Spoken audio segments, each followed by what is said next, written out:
Welcome to our news, an informative program on the weekly progress of the collectivité.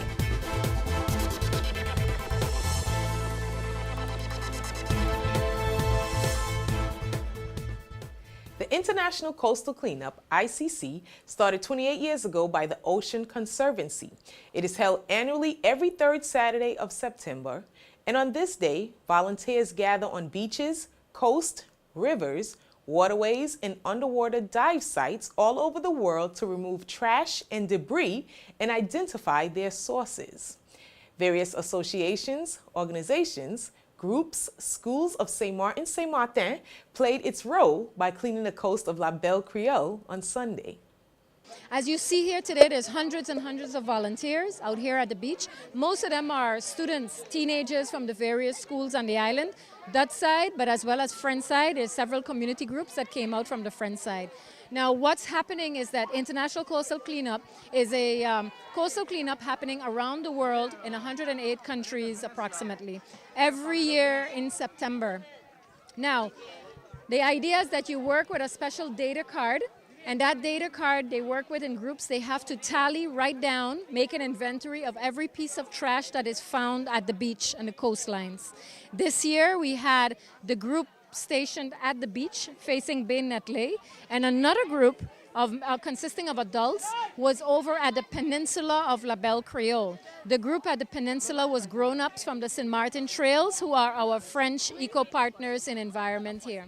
Now, we have to give credit today, I must say, a big thank you to the collectivité of Saint-Martin, because they have provided us with a tent, but also with manpower and a truck to remove the garbage bags. So all the bags that are being weighed, because after they collect, they also have to weigh the bags, and we will have a tally how much trash was picked up, how much bags are in total, and how much trash, how heavy were the trash bags.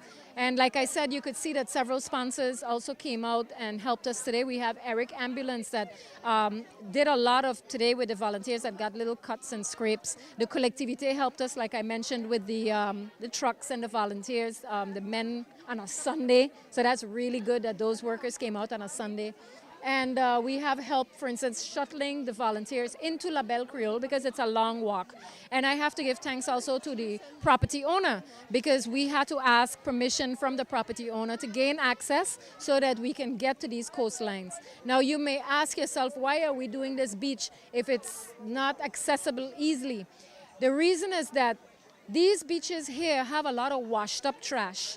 The trash is not left behind by people making a picnic or coming to play volleyball or sports. It is basically washed up from Marigot and from other places, either around the island or around the world. So the type of trash you will find here at the beach is not, you know, you could see that it has been in the ocean for a very long time, and it just washes up. You'll be surprised by the amount of plastic pollution that we find here. A lot of it, I think, mostly coming from other parts of the French side and with the ocean currents coming up. Now, International Coastal Cleanup is about helping the ocean marine environment. This is about stopping trash from entering the sea, but also what came up with the ocean currents, we remove it so that it does not stay in the ocean to move again with ocean currents and to kill wildlife. Because the sea turtles, the whales, the dolphins, and even now with what they're monitoring nowadays, fish. When they open up fish, they're finding small pieces of plastic pollution inside the fish. We are eating that fish. So not only is it good for the environment, what we're doing, it's also good for our health. The data is used to raise awareness, inspire recycling efforts, and shape policy decisions. We are all here because all collecting of this data, we want all the different types of artifacts and trash that's collected itemized by the different persons collecting in their bags. But here we make an overall weight of all of the bags so that we have an overall count and weight of all of the trash. We are up to 85 full trash bags of trash so far for this year. That's pretty good. That's about what we had last year as well. So we're pretty close to the same. But the important thing about this entire study, and this is what's so important here, is that this is part of a global study of trash. And so the information that we generate from today's coastal cleanup here on the French side will go into a data bank for a global study of trash collection. So we can look at what kinds of trash are ending up on our beaches, what kinds of artifacts and things like that are being left behind. And that gives us a better picture of where we need to work about controlling trash being put in the environment in the first place. But it also is very important what happened today because it brought people together. From the collectivité, from the Dutch side, we all came together today to help make our environment a more beautiful place. Just a quick note, this year the volunteers collected 125 bags, more than 1,000 kilos of trash with the help of more than 300 volunteers. Congratulations to them, and we thank them for cleaning up our environment. 5 months of work has finally paid off. Cracks, damages, and other technical work has been completed to the water tank in Anse-Marcel, which is the primary water tank for the residents of Anse-Marcel and Cul-de-Sac. Renovations for the tank was approximately €372,443, 80% financed by the state and 20% by the Collectivité of Saint-Martin. Louis Fleming, Territorial Counselor in charge of the Institution of Water and Sanitation of Saint-Martin, EEASM, held a brief press conference Monday at Anse-Marcel at the site of the tank to announce the completion of the work. This is a program of rehabilitation of the water tanks and oil on the French side. We started at Galisby, 2 tanks, and now today we are giving up the one here in Anse-Marcel. These tanks was built over 15 years ago, and they were never being cleaned up. So we decided from 2011, there is a plan 2011-2013 to clean up the different water tanks. And this is the second one. It has been cleaned up and put back in condition to receive potable water now. After a perilous climb to the top of the tank, our news spoke with the project manager on the details of the repairs. We had to fix the reservoir of Anse-Marcel because the liner inside needs some repair. The concrete structure, the fences all around, the security access need to be enhanced. So we started this project 5 months ago, and to fix this reservoir. Yeah, it's a reinforcement which is made with carbon fiber, and is here to give some more strength support into the structure. The shades of green is just a camouflage thing to make the reservoir blended inside, and there's 2 shades of color because the lower part is a different paint who is here to protect from water splash. Okay, so there was no ladder before to get the proper access on the roof of the reservoir, so we have to make that because the operators who work on the site to clean the reservoir or to fix anything on the roof didn't have any proper access to come on the roof, so we had to install all the equipment with security for the access of the roof and inside the reservoir for disinfection that we have to make every year.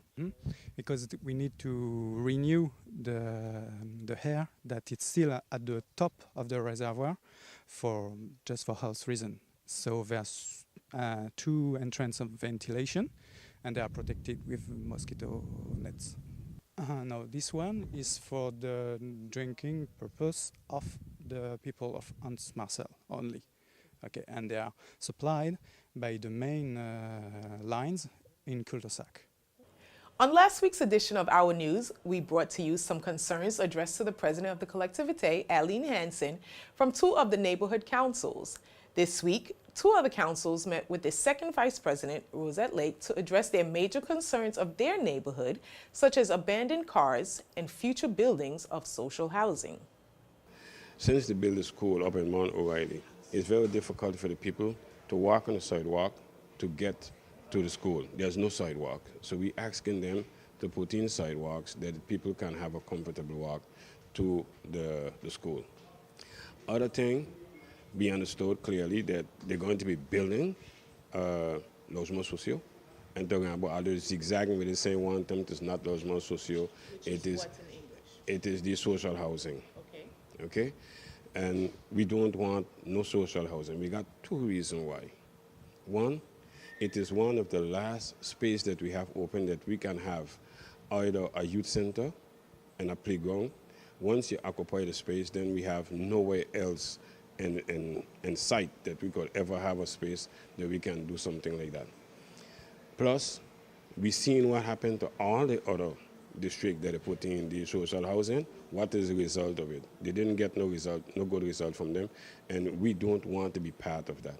Up to today, we are the honest district where people are saying that we are the honest, quiet village that don't have this amount of delinquency, this amount of violence, this amount of shooting, this amount of robbing. We don't have it, and we don't want it begin. We don't want to wait and see.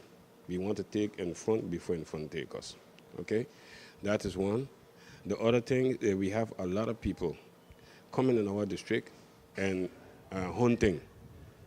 The people are complaining about the knives of the shotguns, the knives of the hunting, and we cannot allow for them to have hunting in the area anymore because we intend to put in a natural park in the area. People want to be walking through the mountain. We cannot have hunting and people walking through the mountain at the same time. They don't work. It cannot work. Okay? So these are the points that we're going to do. There's a lot more things, but these are the main points that we want to discuss right now. I hope that we're going to have other meetings like this that we can keep bringing points by points as we go along each time that we can get the president to understand exactly what we're saying. One of the main sources that all the people of the district against is all of them against this social housing. We don't want it. We don't want for our paradise to be deranged. We don't want our peace to be deranged with these kind of things.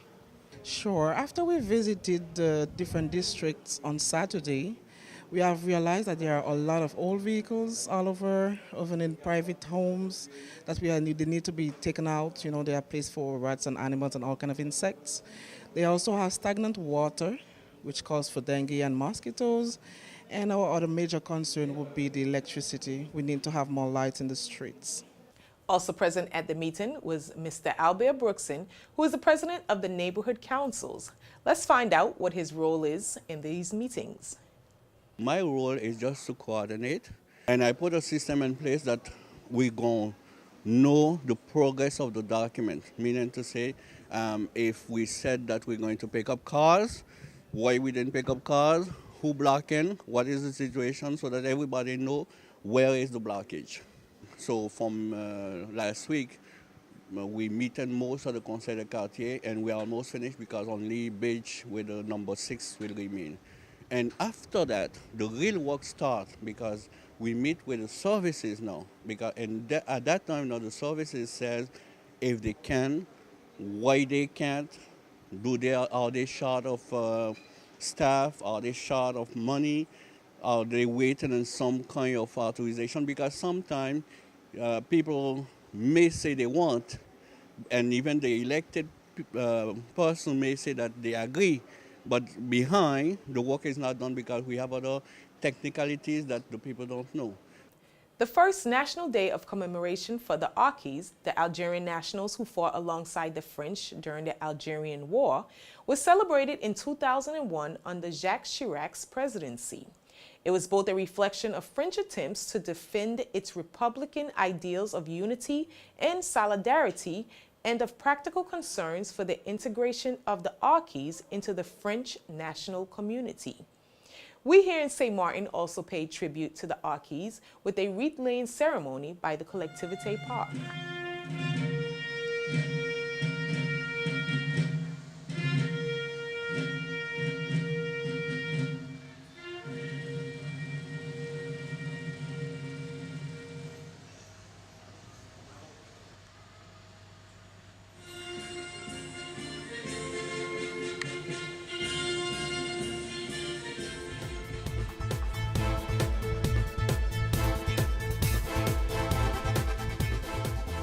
Youth, the key to social enhancement, is a theme for this year's annual Youth Roundtable Conference that took place on Thursday and Friday by Westin Hotel.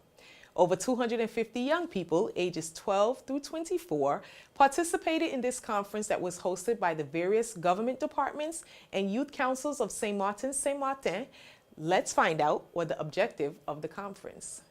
Therefore, we have asked you to come together to accumulate your vision, your ideas, your views, and present them to the policymakers. Okay, the objective of the conference is to allow the young people themselves to have an input in the integrated youth policy, which we already have.